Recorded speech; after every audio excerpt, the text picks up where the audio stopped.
Well, hello and welcome to the show. I'm glad you've joined us this week. We're going to take the lateral movement you've been working on in the different clinics you've attended, and we're going to turn it into that fabulous spin you've always wanted but never quite knew how to do. That's going to be our goal this week and next week on Ken McNabb, Discovering the Horseman Within. Now the sun is rising slowly on the mountain you must climb, and the trail that takes you closer to the source. And you dream about the moment when you leave it all behind and climb up on that one true horse. That one true horse, the perfect partner built to ride. One true horse, a bond that cannot be denied. You would search forever just to have the chance take a ride on one true horse. I'm gonna take a ride on one true horse.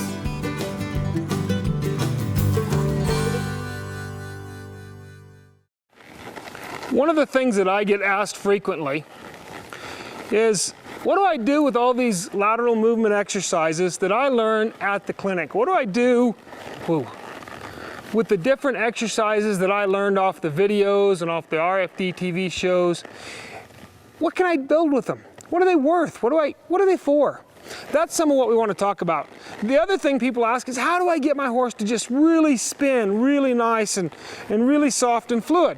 So what I want to do is just start out with some basic exercises that you need and that you've probably learned to take into that spin, okay? So the first one I want to talk about is just a basic circle, okay? I want a real basic circle. And people tell me all the time, Ken, that's pretty boring, right? If you can't ride a basic circle and get your horse soft in an arc, then you aren't ever going to be able to get him to turn that really nice 360. You need to be able to get your horse's head where you want it, okay?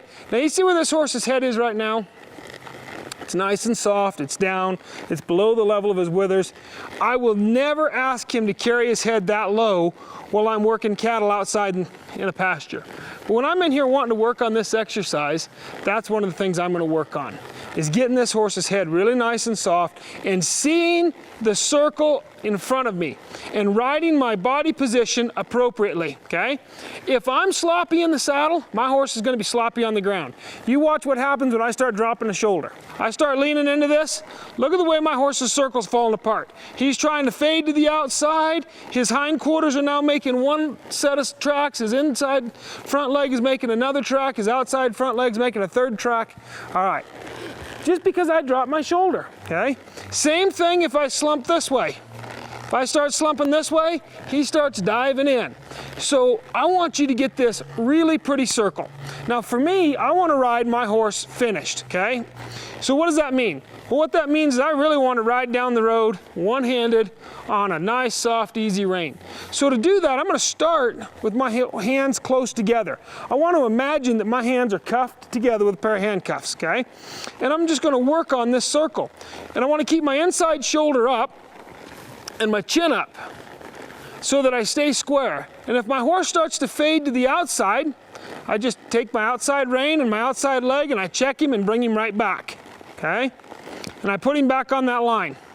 And if he starts to dive to the inside, I just take my inside leg and just bump the inside corner of his mouth, pick him up and put him back. And I just want to make sure I can get this circle really nice. Now once I've got this circle going really good and it's really soft, I want to start asking my horse to go outside of that circle. Okay? I want to know that I can take his shoulders away. And you've probably done this exercise. I'd call it a leg yield. All you're going to do is you come around, you're going to take your inside leg right at the girth area, turn your toe at a 90 and just kind of push on that cinch and let your eyes push on his shoulder. Right here where the breast collar is, that's where you want your eyes to push on his shoulder. Now, did you notice what I did before I released the rein? I asked this horse to come back and follow his nose. How many times have you been sitting on a horse and you pick up on his nose and you go to turn him and instead he just blows out through that shoulder? And that's because of all the people that have told you to sit here and bend this horse and bend this horse and bend this horse and not move his muscles. You want your horse to know that his nose is connected to his shoulders, okay?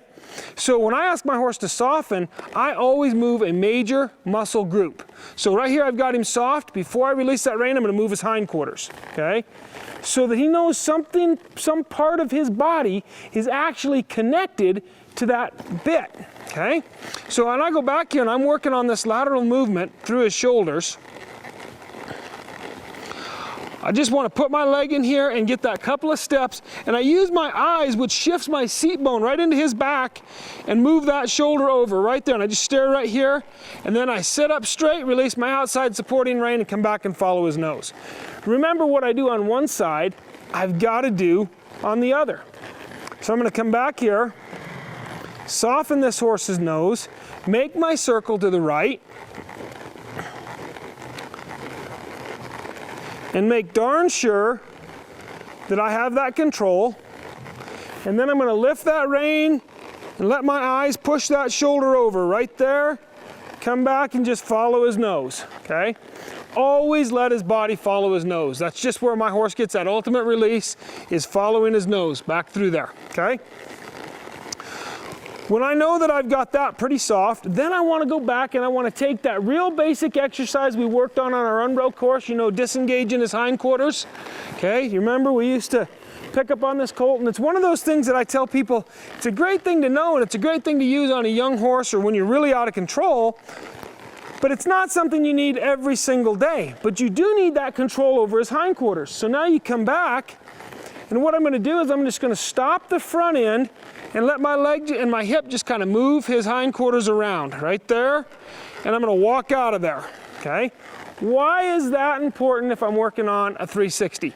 I need control of both ends. I need to make darn sure that I have my horse's whole body all the time. So soften him right here and just shift my seat bone kind of into that back cinch and move him around there. My leg, as I come around, I want you to focus on my foot. Right there, it's there to keep him moving. My spur is not driving him around here. It's just there. What I'm doing, I try to keep him relatively straight. We talk about creating a supple horse, right? We want a really nice, soft, supple horse. I bend my horses straight. How often do you ride down the trail with your horse looking behind you like this, right? That's not something you intend to do. When you're chasing a cow down the fence, when you're taking a cow down the fence, or you're out in the pasture going to rope one, do you want your horse looking back like this? No. You want to ride him straight. You've created a horse that's soft and pliable and controllable. Now you've got to start riding him straight. You've got to ride him to that finish. Okay, so as I ride forward here, the second exercise I'm going to work on is what? Controlling the hindquarters. I'm going to ride him up here, stop that front end on my outside rein, move the hindquarters around, walk off, soften the other way, stop that hindquarter, or stop that front end, move the hindquarters around. Now, as I come around again, I don't want to feel like I got to poke with my leg, because what that's going to do is annoy the hair off of my horse, okay? And you're going to see him get mad and his ears pinned. He's just going to get sluggish and dull. So what I want to do is ask and then tell him. So I'll come around here, stop that front end, use my hip to move it, and my leg right there, the movement runs out, so I just, both legs, come on. Both legs tell him, let's move around there. No, not move the front end, just the hind end, okay? All right, so that's two really basic exercises that we're gonna use as we work on developing this spin, okay? Now let's take those two exercises and work on them together. Move the shoulders over, stop the front end, move the hindquarters around. Okay, I'd like to see that a little more fluid. He was kind of sluggish there. So to get it more fluid, I don't kick harder, I walk out. I release the horse's body and walk out. Move the shoulders forward, stop that front end for right now, move the hind end around it, Nice soft 360 there, walk out, okay? What am I doing? I'm creating control over the horse's entire body. Move his shoulders forward, move his hindquarters around. And you can do this really at any speed, well, within reason. You can do this up to a good trot. You can do it at a lope, but it's going to get a little rugged on you probably. But you want to really do it at a good solid walk. And what I want my legs to mean is move. So I don't spend a lot of time using my spur in a specific spot. Instead, I say get your body moving, move your shoulders over, move your hindquarters over. And to me, that's just the basic body control that I need to even start any other lateral movement exercises or any finish riding on my horse. Okay, so we've got a real basic movement over his shoulder. We've got a real basic control over his hindquarters. Neither one of these are really going to go anywhere of themselves, but they're going to build a little more control. So what I'm going to do now is just take a couple of minutes and tie the two of them together and give us control over his rib cage in a side pass. And again, this is a pretty simple exercise. What I want to do to start with, I'm going to go back and practice, move the shoulders, move the hindquarters, move the shoulders, move the hindquarters, take the body straight sideways. Now, I want you to look at his head and neck. See how straight he is? When you side pass your horse, that's what he needs to look like, okay? The first time. Not, oh, well, we'll get there. No, the first time. Your horse can look as finished the very first time you ride it as it's gonna after 6 months of riding. It's up to you. So a lot of us are going to bend our horse like this, and he's going to take stutter stagger steps, and he's going to fight, and our hands are going to be over here, and he's going to go backwards, and all of that's really ugly. And it's not really, in the long run, going to teach our horse anything. When I ask this horse to go sideways, he needs to look like this. And I want you to watch my leg. My leg's going to come on and off. And it's off until the movement dies, and then both legs are going to go on and say, hey, you need to move and keep those feet moving. And when I go back the other way, I'm going to change his nose just a little bit. And I'm going to say, hey, come on. And my leg is off. There, my legs are on, then my leg is off. My right leg a little more than my left leg, but both legs are going to create movement, okay? And I'm going to let my seat and my hands tell him where we're going, okay? So what do I mean by my hands? This is going to be really important as we move into this spin. Your inside hand controls direction. So in the side pass, your inside hand has him looking to the left or to the right and moving to the left. In the spin, your inside hand has him looking to the right and moving to the right. Your outside hand controls leg speed, okay? So if I use too much of my outside hand, what are we going to do? We're going to back up, okay?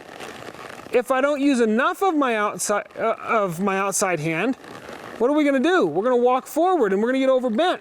And then we're going to bend too much to try and slow him down. So instead, I just pick up this hand, slow those shoulders down, and let the hindquarters catch up, okay? So again, we'll do it going this way. You got way too much bend, the shoulders are leading, the hindquarters are dragging. You pick up on that second rein, straighten his body out, slow his shoulders down, let his hindquarters catch up and get his body straight. Well, all this time that we've spent getting this horse soft, we wanted to bend him straight, okay? So right now, we've got a really nice side pass and a nice straight body. I'm gonna go back to my circle, and I'm going to go back to work on my shoulders. So I get my soft circle, make sure everything is nice, and I'm going to take my horse's nose to the outside of the circle right there, and just ask him to follow through with his shoulders and then change directions. If I get a couple of steps of reverse arc, I'm going to ask him to change directions. I like to work on one side until I'm pretty certain that my horse has got a good idea of what we're talking about. So I'll come back to this circle, get him nice and soft, just take his nose to the outside and keep riding that circle. Right through there, just like I was doing beforehand, and then just change my circle and follow his nose back through. Come back around, make this circle this direction, Nice and soft. Take his nose to the outside.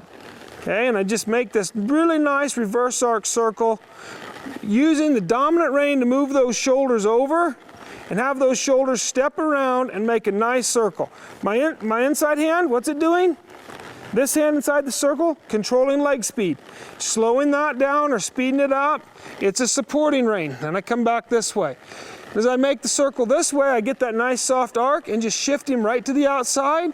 And the first step or two, you may only get 1 or 2 steps before you release and go the other direction.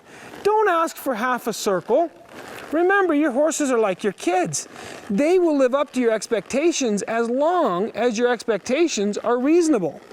Okay? So make a reasonable expectation.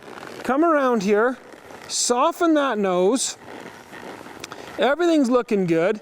Take his nose to the outside. Nice and soft, right there.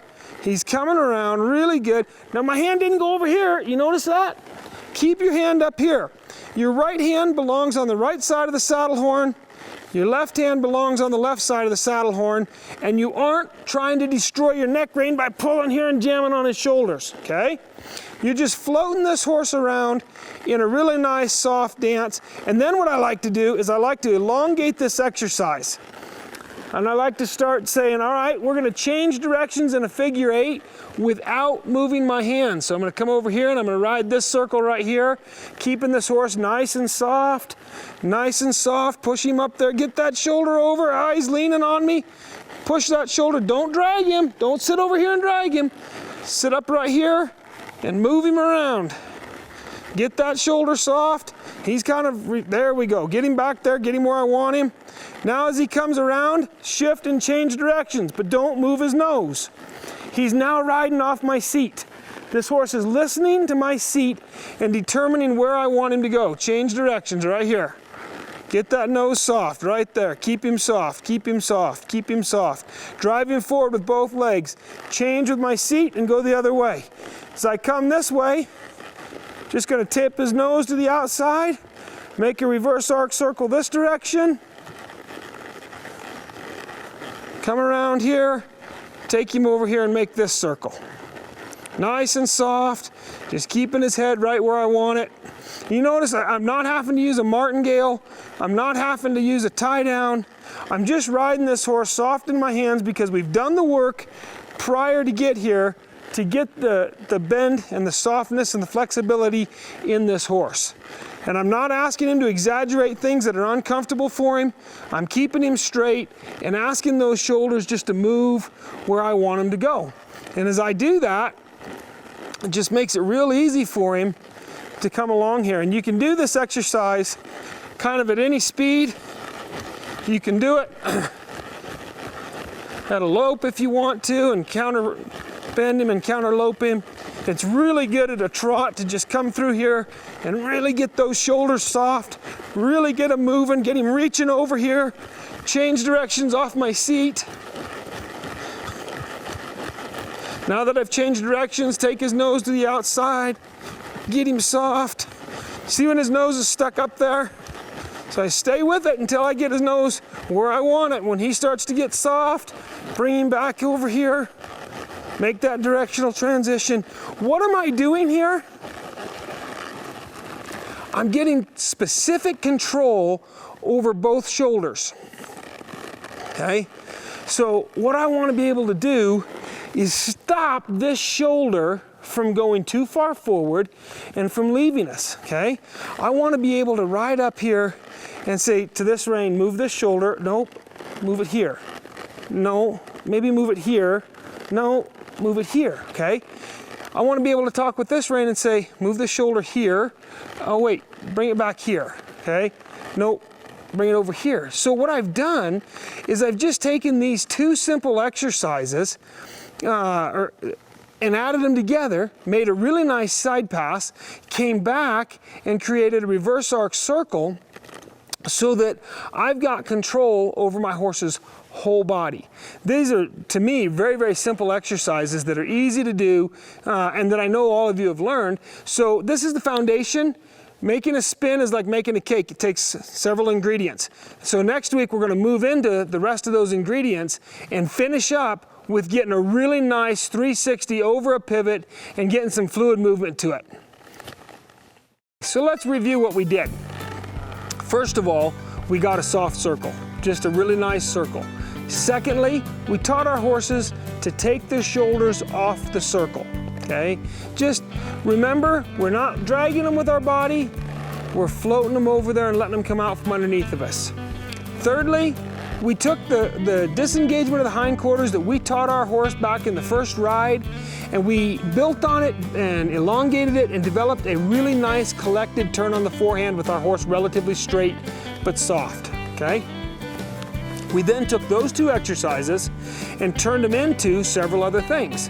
First of all, we turned them into a side pass that gave us control over the rib cage.